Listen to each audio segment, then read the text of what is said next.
നമുക്ക് മിഡിൽ ഈസ്റ്റിൽ നിന്ന് തന്നെ തുടങ്ങാം. അതിൽ ആദ്യമേ തന്നെ ഞാനിപ്പോൾ ഒരു മാപ്പ് കാണിക്കുന്നുണ്ട്. ഈ മാപ്പ് നിങ്ങൾ കണ്ടോളൂ. ഇത് സിറിയയുടെ മാപ്പാണ്. ഈ സിറിയയുടെ മാപ്പിൽ കൃത്യമായിട്ട് ആ കളർ ഷെയ്ഡ് റെഡ് കളർ നിങ്ങൾ കണ്ടു കഴിഞ്ഞാൽ അതാണ് ശരിക്കും ഈ ഒരു HTS എന്ന് പറഞ്ഞ റിബൽ ഗ്രൂപ്പ് ഇപ്പോൾ തൽക്കാലം ഒക്കുപ്പൈ ചെയ്ത് വെച്ചിരിക്കുന്ന അവരുടെ കസ്റ്റഡിയിൽ ഇപ്പോൾ അവർ പിടിച്ചെടുത്ത സ്ഥലങ്ങൾ. ഇതിൽ ഈ ഹമ എന്ന് പറഞ്ഞ സിറ്റി ആഡ് ആയിട്ടില്ല. അതിൻ്റെ ഹമ എന്ന് പറഞ്ഞ സിറ്റി ഇന്ന് അവർ പിന്നെ ഈ ലാസ്റ്റ് 2 days ആയിട്ട് ആ ഹമ എന്ന് പറഞ്ഞ സിറ്റിയിലാണ് ഈ ഫൈറ്റിംഗ് നടന്നുകൊണ്ടിരിക്കുന്നത്. ഇതിൽ വളരെ ഓപ്പൺ ആയിട്ട് പറഞ്ഞു കഴിഞ്ഞാൽ ഈ സിറിയയുടെ അസാദിന്റെ റെജീം വളരെ വീക്കാണ്. അതുകൊണ്ട് തന്നെയാണ് ഈ ഒരു റിബൽസ് ഇത്രയും വേഗം പെട്ടെന്ന് ഒരു വളരെ ക്വിക്കായിട്ടാണ് ഈ ഒരു മൊമെന്റ് ഇങ്ങനെ നടന്നത്. അതിൽ തീർച്ചയായിട്ടും ഈ ഒരു ഹിസ്ബുള്ളയെ അറ്റാക്ക് ചെയ്ത് ഒതുക്കി കൊടുത്തതിൽ ഇസ്രായേലിന്റെ പങ്ക് വളരെ വളരെ വലുതാണെന്നുള്ളതാണ് ആ ഒരു പിന്നെ റിബൽസിന്റെ ഗ്രൂപ്പ് അതിനെ ഓർമ്മിപ്പിക്കുന്നത്.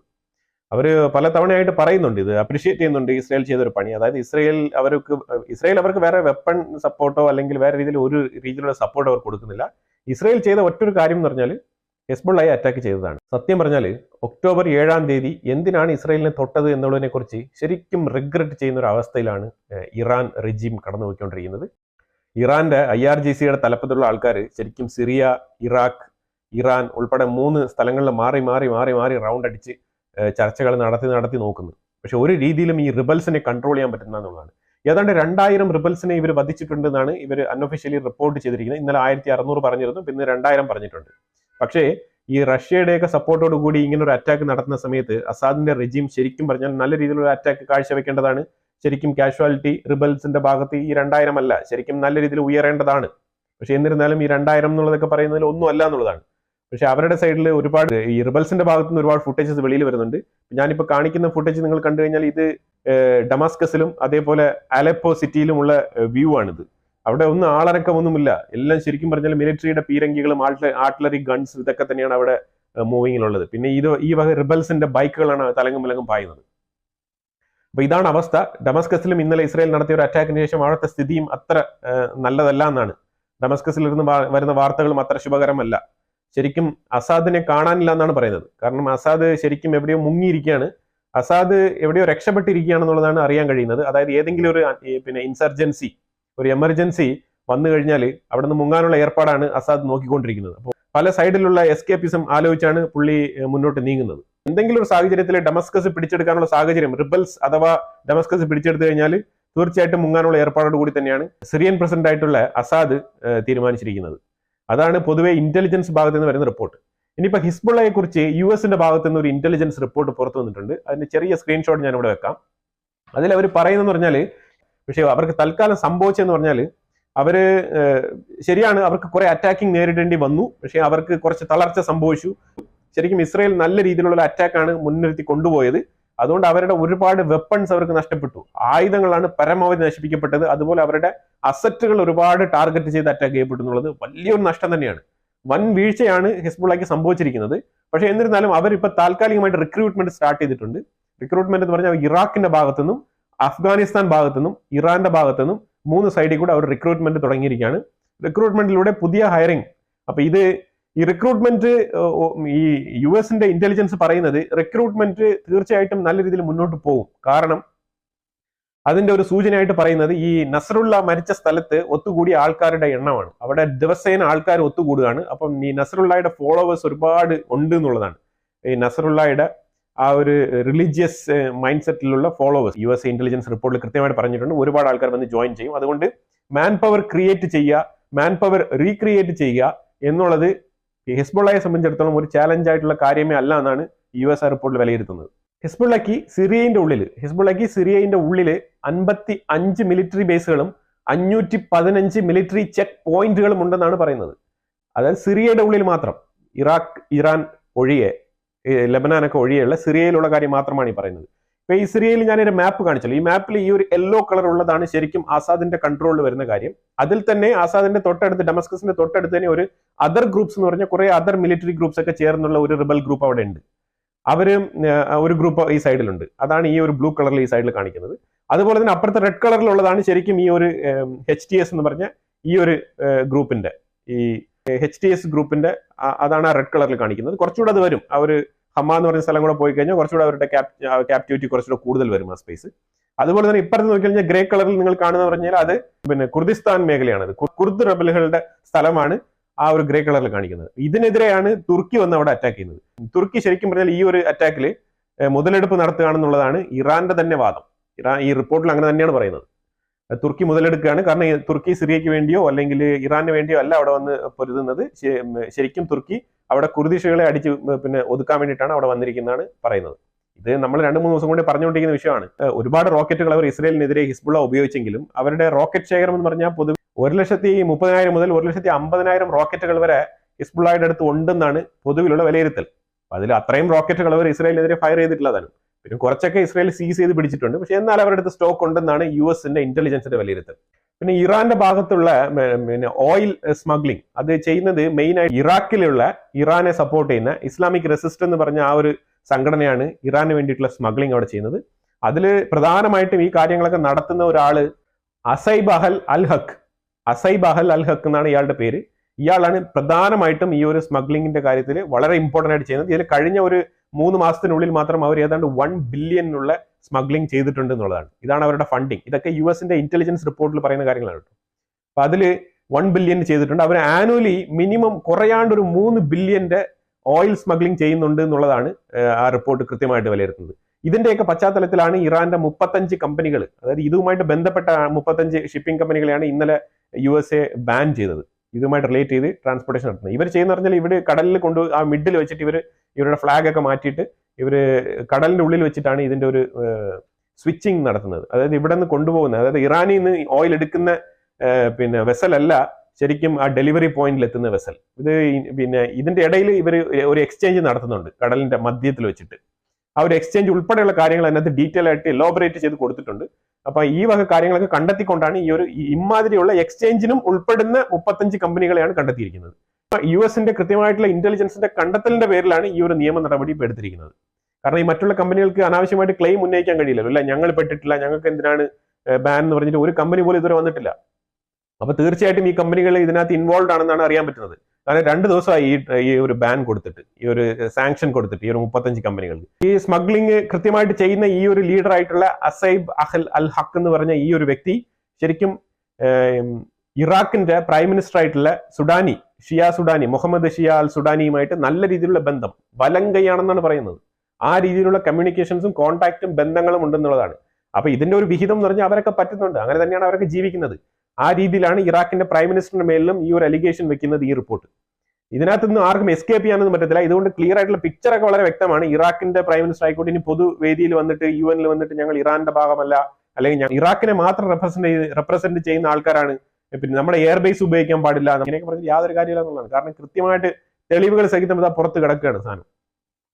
അപ്പൊ ശരിക്കും പറഞ്ഞാൽ ഇറാഖ് ഇവരെല്ലാം സെയിം ലൈനിലാണ് പ്രവർത്തിക്കുന്നത്. ഇതൊക്കെ ഇപ്പൊ ഒന്നൊന്നായിട്ട് പുറത്തു വരികയാണ്.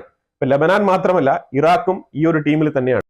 പിന്നെ ഈ ലേഡി എന്ന് പറഞ്ഞാൽ നർഗീസ് എന്നാണ് ഈ ലേഡിയുടെ പേര്. ഈ ലേഡി ശരിക്കും പറഞ്ഞാൽ ഇവര് ആ ഒരു ഹിജാബ് പ്രൊട്ടസ്റ്റ് ഉണ്ടാക്കുന്നതിന് മെയിൻ ആയിട്ട് നിന്നിരുന്ന ഒരു വ്യക്തിയാണ്. ഇവരെ അറസ്റ്റ് ചെയ്തും ഹൗസ് അറസ്റ്റിലും, അതായത് വീട്ടു തടങ്കലിലും ജയിലിലൊക്കെ ആയിട്ട് മാറി മാറി വെച്ചിരുന്നതാണ്. ഇവര് ഈ ഒരു ഹിജാബിനെതിരെ പോരാടുന്ന ഒരു ലേഡിയാണ്. ഇവര് വധശിക്ഷയ്ക്ക് വിധിക്കപ്പെട്ടിരുന്ന ഒരാളാണ്, എക്സിക്യൂട്ട് ചെയ്യാൻ വേണ്ടിയിരുന്ന ആളാണ്. അവരെ ട്രീറ്റ്മെന്റിന്റെ ഭാഗമായിട്ട് 21 ദിവസം ടെമ്പററി റിലീസാണ് ചെയ്തിരിക്കുന്നത്. ആ ടെമ്പററി റിലീസിലാണ് അവർ പുറത്തിറങ്ങിയിരിക്കുന്നത്. ഇത് ആഘോഷിക്കപ്പെടുന്ന വിഷയമൊന്നുമല്ല. ശരിക്കും ഞാൻ പല മീഡിയയിലും കണ്ടായിരുന്നു, അതായത് ഹിജാബ് നിയമം തിരുത്തി കുറിച്ചു, ഇറാൻ എന്തോ ഭയങ്കര റെവല്യൂഷൻ ചെയ്തെന്നൊക്കെ പറയപ്പെടുന്നുണ്ട്. അങ്ങനെയൊന്നുമില്ല. ഹിജാബിന്റെ നിയമം വളരെ വെണ്ടക്കക്ഷരത്തിൽ എഴുതിയിട്ടിട്ടുണ്ട്. ഞാനത് ഇവിടെ എടുത്ത് കോപ്പി പേസ്റ്റ് ചെയ്യാം, നിങ്ങൾ കണ്ടാൽ മതി.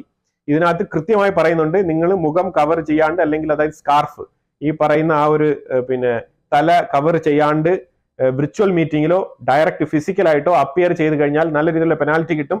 അത് ഏതാണ്ട് മില്യൺ കണക്കിന് റിയാൽ, അതായത് തുച്ഛമായ ഡോളറുകളുണ്ട്, $2,000-3,000 ആ റേഞ്ചിലാണ് ആ ഒരു പെനാൽറ്റി വരുന്നത്. പിന്നെ ഇത് റിപ്പീറ്റ് ചെയ്യുന്ന അനുസരിച്ച് ഇതിന്റെ ഫൈനിന്റെ എമൗണ്ടും ശിക്ഷയുടെ കാലാവധിയും കൂടുന്നതായിരിക്കും. 2 വർഷത്തെ കാലാവധിയൊക്കെ പറയുന്നുണ്ട്. 2 വർഷത്തെ ശിക്ഷ. 4 തവണ ഇതേപോലെ ഹിജാബ് ഇല്ലാണ്ട് നിങ്ങൾ പബ്ലിക്കിൽ അപ്പിയർ ആയി കഴിഞ്ഞാൽ നിങ്ങൾക്ക് 2 വർഷത്തെ ജയിൽ ശിക്ഷ കിട്ടും. അതേപോലെ ഇപ്പൊ ഓൺലൈനിലാണ് നിങ്ങൾ ഇത് ചെയ്യുന്നുണ്ടെങ്കിൽ, അത് വിർച്വൽ മീറ്റിംഗ് നിങ്ങൾ ഏതാச்சுം ഇന്റർവ്യൂ അറ്റൻഡ് ചെയ്യുന്നുണ്ടെങ്കിൽ അവിടെയും നിങ്ങൾ ഹിജാബ് ധരിക്കണം എന്നാണ്. ഹിജാബ് ഇല്ലാണ്ട് വന്നു കഴിഞ്ഞാൽ നിങ്ങളെ 2 വർഷത്തേക്ക് ഓൺലൈൻ മീറ്റിംഗ് തടയും. 2 വർഷത്തേക്ക് 2 വർഷത്തേക്ക് നിങ്ങൾക്ക് ഓൺലൈൻ ആക്ടിവിറ്റീസ് റെസ്ട്രിക്റ്റഡ് ആണ്.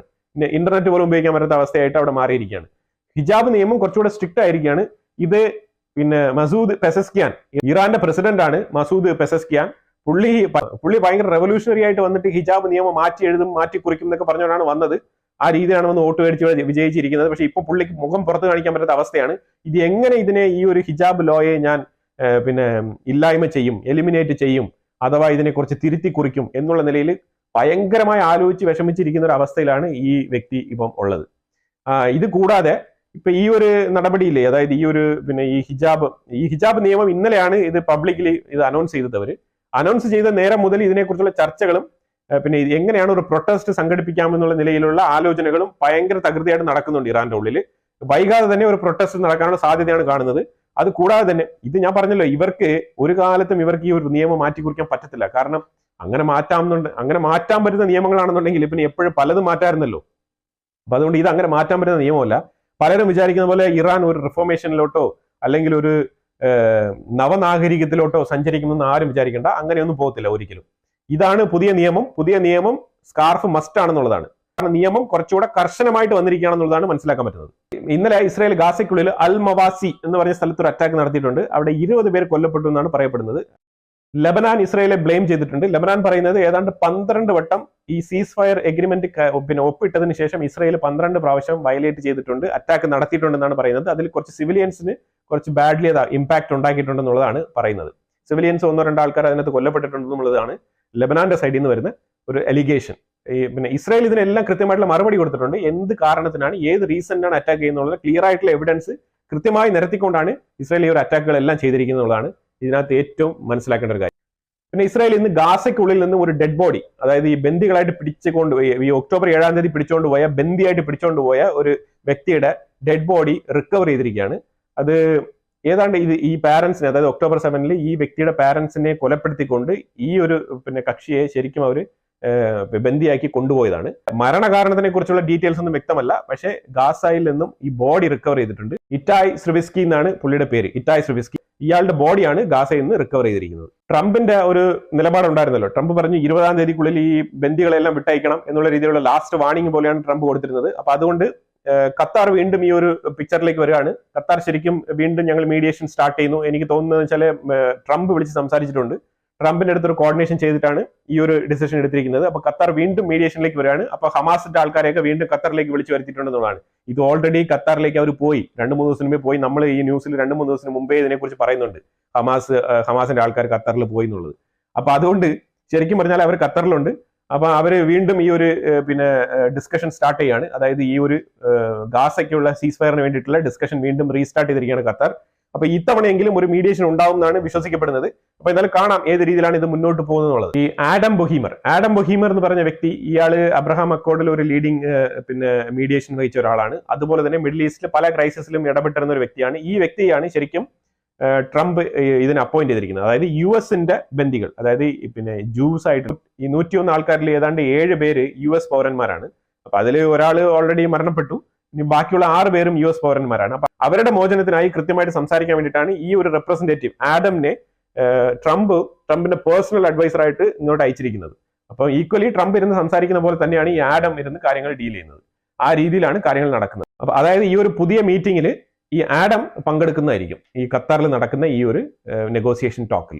UN-നും ഇസ്രായേലിനും ഇടയിലുള്ള തർക്കം അങ്ങ് തുടർന്നുകൊണ്ടിരിക്കുകയാണ്. UN ഗാസയ്ക്കുള്ളിൽ വന്ന് പരിശോധിച്ചിട്ട് അവിടുത്തെ കാര്യങ്ങളൊക്കെ വിലയിരുത്തിയിട്ട് ഇസ്രായേൽ ചെയ്യുന്നത് ജനസൈഡ് ആണ് എന്നുള്ള നിലയിലുള്ള റിപ്പോർട്ട് കൊടുക്കാനാണ് തയ്യാറാവുന്നത്. അതിനെ കൃത്യമായിട്ട് ഇസ്രായേൽ എതിർത്ത് സംസാരിച്ചിട്ടുണ്ട്. കാരണം UNRW ഉൾപ്പെടെയുള്ള പല ആൾക്കാരുടെയും അവിടുത്തെ തെറ്റുകളും കുറ്റങ്ങളെല്ലാം വീഡിയോ ഫുട്ടേജ് ഉൾപ്പെടെയുള്ള പ്രൂഫുകൾ നിരത്തിക്കൊണ്ട് ഇസ്രായേൽ അതിനെ കൗണ്ടർ ചെയ്യുന്നുണ്ട്. അപ്പൊ UN ഇങ്ങനെയാണ് പറയുന്നുണ്ടെങ്കിൽ നമുക്ക് UN-നെ കുറിച്ചും ഇങ്ങനെ പരാതി ഉണ്ടെന്ന് അങ്ങോട്ടും ഇങ്ങോട്ടും back to back counter arguments നടന്നുകൊണ്ടിരിക്കുന്ന ഒരു അവസ്ഥയാണ് ഇപ്പൊ കാണുന്നത്. അപ്പൊ അതുകൊണ്ട് ഇപ്പൊ ജനസൈഡ് ആണെന്ന് UN പറയുന്നുണ്ട്. അതിന് കാരണം UN തന്നെയാണെന്ന് ഇസ്രായേൽ അങ്ങോട്ട് പറയുന്നുണ്ട്. പിന്നെ ഫ്രാൻസിലെ മാക്രോണിനെ കുറിച്ചൊരു കാര്യം പറയാനുള്ളത്, ഫ്രാൻസിൽ ഒരു ചെറിയൊരു പൊളിറ്റിക്കൽ അൺസർട്ടനിറ്റി ക്രിയേറ്റ് ആയിരിക്കുകയാണ്. അവിടുത്തെ പ്രൈം മിനിസ്റ്റർ ആയിട്ടുള്ള ആൾക്ക് ഭൂരിപക്ഷമില്ല. അതാണ് ഇപ്പോഴത്തെ ഒരു സംഭവം. മിക്കേൽ ബാർമിയർ ആണ് അവിടുത്തെ പ്രൈം മിനിസ്റ്റർ. ആ പ്രൈം മിനിസ്റ്റർക്ക് പാർലമെന്റിന്റെ ഉള്ളിൽ മെജോറിറ്റി ഇല്ല, നോ കോൺഫിഡൻസ് ആണ്, അതിൽ ഫെയിൽ ആയിരിക്കുകയാണ്, അട്ടർ ഫെയിലിയർ ആണ്. ഇനിയിപ്പോ അടുത്തൊരു പ്രൈം മിനിസ്റ്ററെ തെരഞ്ഞെടുക്കുന്നത് വരെ ഈ ഒരു മാക്രോൺ ആണ് അവിടുത്തെ കാര്യങ്ങളൊക്കെ നിയന്ത്രിച്ച് ഇപ്പൊ ഒരു ലെവൽ വരെ നിർത്തി വെച്ചിരിക്കുന്നത്. മാക്രോൺ അവിടുത്തെ പ്രസിഡന്റ് ആണ്. കാരണം പ്രൈം മിനിസ്റ്ററിനെ കണ്ടെത്താനുള്ള തത്രപ്പാടിലാണ് ഈ മാക്രോൺ. കാരണം ഇപ്പൊ അടുത്ത പ്രൈം മിനിസ്റ്ററെ മാക്രോൺ സപ്പോർട്ട് ചെയ്യുന്ന ആൾക്കാർ അവിടെ തെരഞ്ഞെടുക്കുന്നില്ല എന്നുണ്ടെങ്കിൽ മാക്രോണിന് പണി കിട്ടുന്ന അവസ്ഥയിലാണ് ഇപ്പൊ കാര്യങ്ങൾ മുന്നോട്ട് പോകുന്നത്.